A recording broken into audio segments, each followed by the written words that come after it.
사무엘 하 3장의 37절 말씀을 같이 보시겠습니다. 이 날에야 온 백성과 온 이스라엘이 넬의 아들 아브넬을 죽인 것이 왕이 한 것이 아닌 줄을 아니라. 아멘. 1930년대 미국은 대공황을 겪습니다. 대공황의 여파로 은행들이 막 줄줄이 다 파산을 하고 수많은 사람들이 직장을 잃고 사업이 다 망하고, 그래서 뉴스에 보면 뭐 누가 어디서 뛰어내려 죽었다, 누가 뭐 목숨을 스스로 끊었다, 이런 얘기들이 어마무시하게 나왔던 것이 대공황 시대였습니다. 위기가 너무나 명확하고 어떻게 풀어야 될지 아무도 그 방법을 모를 때였어요. 그때 1933년 3월 12일 날 저녁에 루즈벨트 대통령은 국민들 앞에 라디오 방송을 통해 얘기를 합니다. 노변 담화라는 대통령이 이제 그 방송을 한 거예요. 저는 잠시 은행에 대해 우리 국민들과 이야기하고 싶습니다. 당시 은행들이 줄줄이 파산했기 때문에 은행의 파산 문제에 대해서 미국 국민들에게 대통령이 어떤 생각 갖고 있는지 솔직하게 얘기하겠다. 그렇게 시작을 해서 몇 년 동안 루즈벨트 대통령은 이 대공황을 극복하는 과정에서 해야 될 일들을 국민들에게 라디오 방송을 통해 진솔하게 저녁에 얘기를 했습니다. 사람들에게 최선을 다해서 하자, 그러면서 늘 연설 가운데 하나님께서 미국을 도우실 것이다 라는 얘기를 루즈벨트는 빼먹지 않았습니다. 우리 국민이 최선을 다해서 국가를 위해 일하자, 하나님께서 미국과 함께 하신다, 우리 국민과 함께 하신다, 이렇게 하나님께서 맡겨주신 사명을 감당하는 나라가 되자, 이런 얘기를 계속하면서 희망을 얘기했어요. 루즈벨트 대통령의 진솔한 이야기와 호소는 이 대공황의 위기 속에서 절망에 빠진 미국 사람들의 마음을 움직입니다. 그래서 결국에 미국은 대공황을 극복하고 오늘날의 세계적인 강대국으로 올라왔죠. 여러분, 진솔한 태도와 마음은, 이야기는 어찌 보면 불가능해 보였던 문제를 해결하고 상황을 움직이는 힘이 있습니다. 다윗 왕을 보면요, 어떻습니까? 이 다윗이 처한 문제는 되게 사람들이 오해하기 딱 좋은 상황이었어요. 헤브론에 찾아왔던 아브넬이, 멀쩡하게 왔던 사람이 헤브론에서 죽었다. 그러면 사람들이 누구나 의심할 겁니다. 저 다윗이 죽인 거 아니냐, 그런 생각을 할 만했습니다.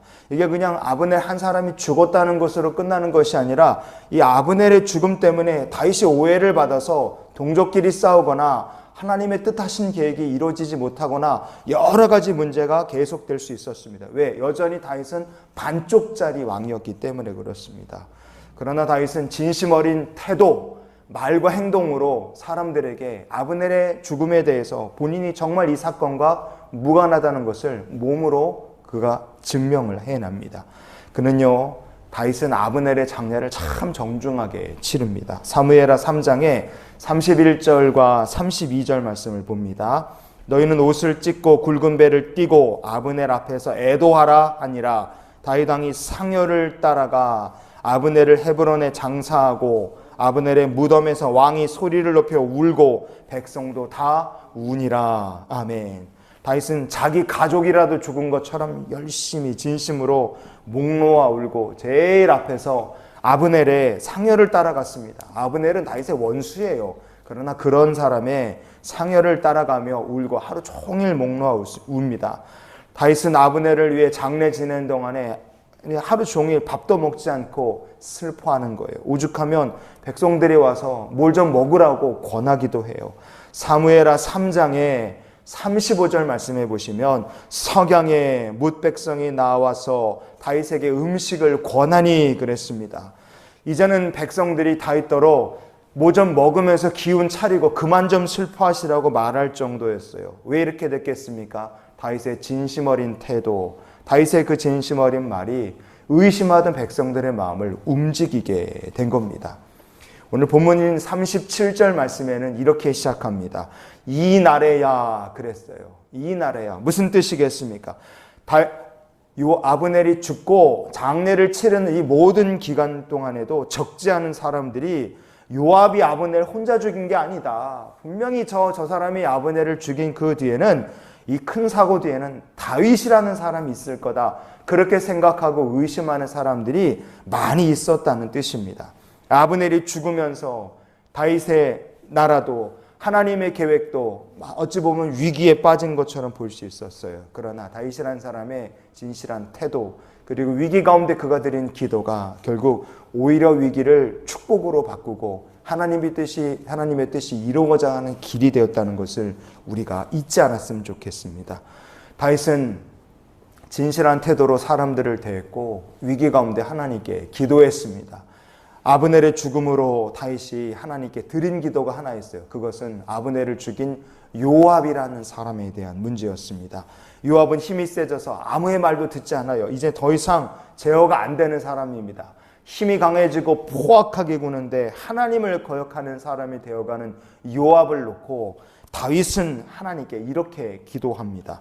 사무엘 하 3장의 39절 말씀을 우리가 같이 보시겠습니다.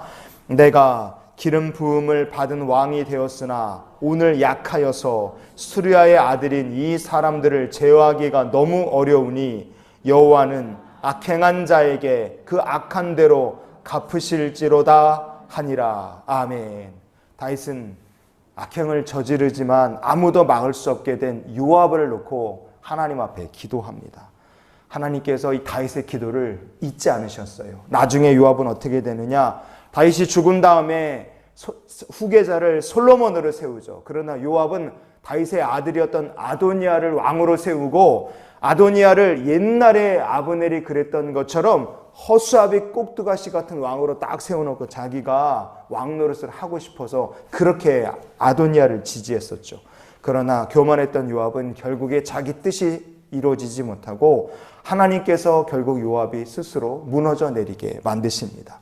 하나님께서 다윗이 아브넬의 죽음 그 장례를 치르며 드린 다윗의 기도를 하나님께서 잊지 않으신 겁니다.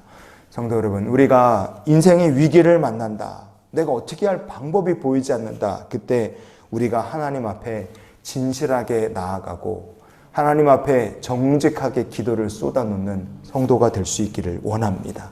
우리의 태도 하나님 보실 것이고 우리의 마음의 중심 하나님 보실 것이고 우리의 기도도 하나님 잊지 않으시고 응답하여 주실 줄 믿습니다. 우리가 이런 기도로 오늘을 살았으면 좋겠어요.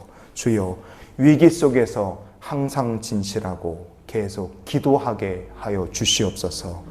다윗이 문제를 해결해 간 그 모습, 겸손히 하나님 앞에 엎드렸고 기도했고 진실했던 다윗의 그 모습이 오늘 이 시대를 살아가는 저와 여러분의 삶의 태도가 될 수 있기를 원합니다.